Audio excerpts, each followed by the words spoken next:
Staying on Alex Pereira, and of course, there's lots of other UFC 301 stuff to talk about, but it just seems, segues.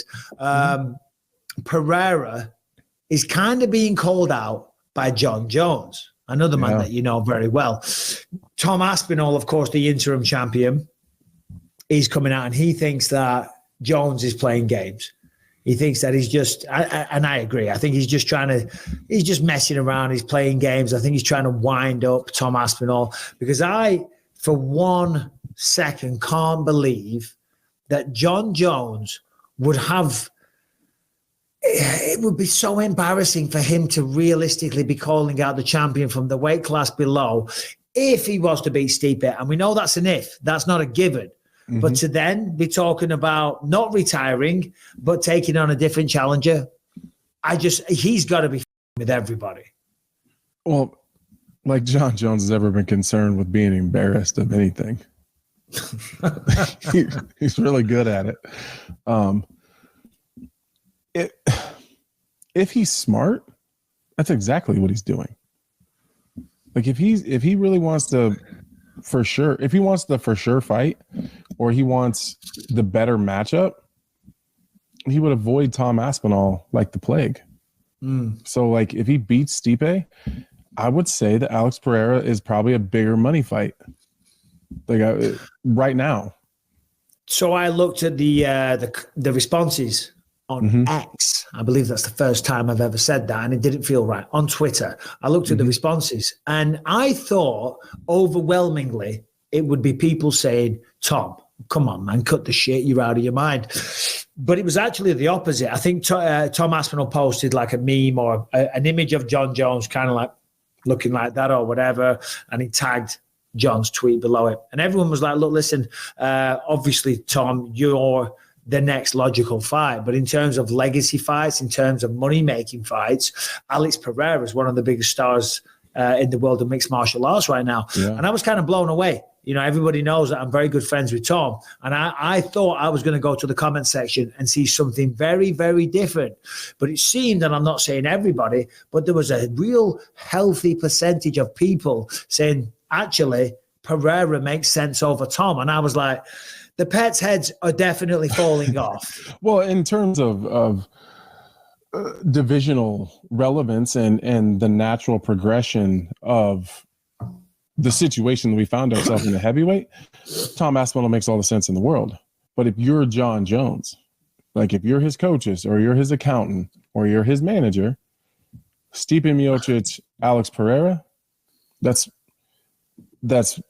much lower risk, whole lot more reward, and probably more money right now. Like I think in time, 2 or 3 fights, I think Tom Aspinall is one of the biggest superstars in the entire UFC, in the whole company. He just hasn't, unfortunately, he's been stuck in this weird spot where he hasn't had the opportunity. But you and I both know that give Tom the opportunity, the fights, the platform, the spotlight, and the promotional push that he's gonna get when he fights, there's no way he's not a superstar. No, and that goes with that. And he's crazy popular, already. It's just Alex Pereira is already, a 2-weight world champion. He's already got this boogeyman thing going on, and people it's recency bias. It's what they've recently seen, and I think people in their minds can imagine Pereira landing one of those nasty left hooks, and they envision in their head John going down. Like, can John take it? Can he not take it? I think there's a lot of those games being played in people's heads.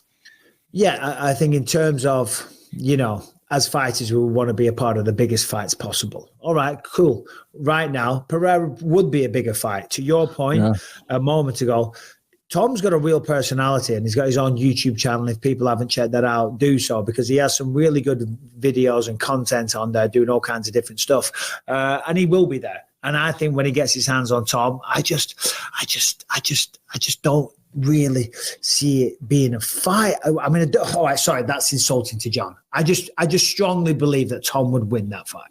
And that's not being disrespectful to John Jones. I saw I saw, the size of him and the way all he the rest of it. We've talked about it 1,000 times. Yeah. I don't need to sit here and jerk off Tom Aspinall. Okay, that'd be like working a 17-foot dildo. Okay, that in the old days of this podcast, that would be the title of this episode, but it's not gonna be. You know what I mean? Jesus Christ, there's an image I'm trying to get out of my mind. Talk about all the 17-foot dick. Oh my God! What was I saying? God. What was I saying? I don't know. Oh no! I saw a picture of John Jones just recently, and again, I don't know if this was AI, but he looks rough. He looks like really, really out of shape. And I know in between. I mean, dude, I used to get in terrible shape. I used to look really bad and heavy and unathletic, and then come fight time, you get it back. But did you see that picture? Do you know what I'm talking about? No, I didn't see the picture. Yeah, he didn't look athletic at all. It could have been bullshit. You never know these days. These days, it's hard to tell what's real and what's not. Yeah. I am wondering, what is your desired outcome against Dustin Poirier? Because it would seem as though taking him down and grinding him out is the easier path. But are you falling in love with the knockout after what you did to Alexander Volkanovski? Do you think you can knock out Dustin Poirier? Brother, honestly, I can do many things because every time when he fight for the champion, somebody choke him. Now I have to prepare something special, and we did in the gym. I have something special for next fight. And what the people say about the Volkanovski, this is guy the most dangerous, most tough guy in the UFC. You know, if you want to beat this guy, I say this before, you have to turn off the light. You know, this guy is gonna fight 5 rounds, 10 rounds. He give me one of the hardest. You know why they in my say career. that? You know why they say that? They only say that because in the first fight, in the 5th round, when he take you, it looked more like when I beat you, right? Instead of like when you on your back and you like get taken down, that looked like whenever you try to go with me and I just kill you. I beat somebody yesterday, aka I went aka yesterday, I killed someone. Come to the camp now, I will show you my shit. I am in New Jersey now. All right. I know I will eat you. I will eat you alive if I go to camp. 5 rounds, you'll be. This guy, Joe.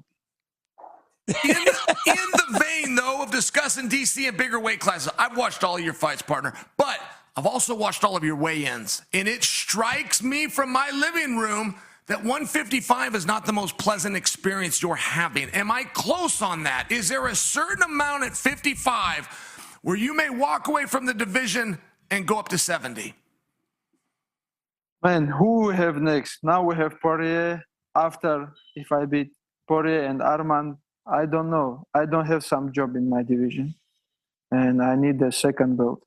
I think I deserve. Because does it interest you, though? When you look at 170, does that interest you?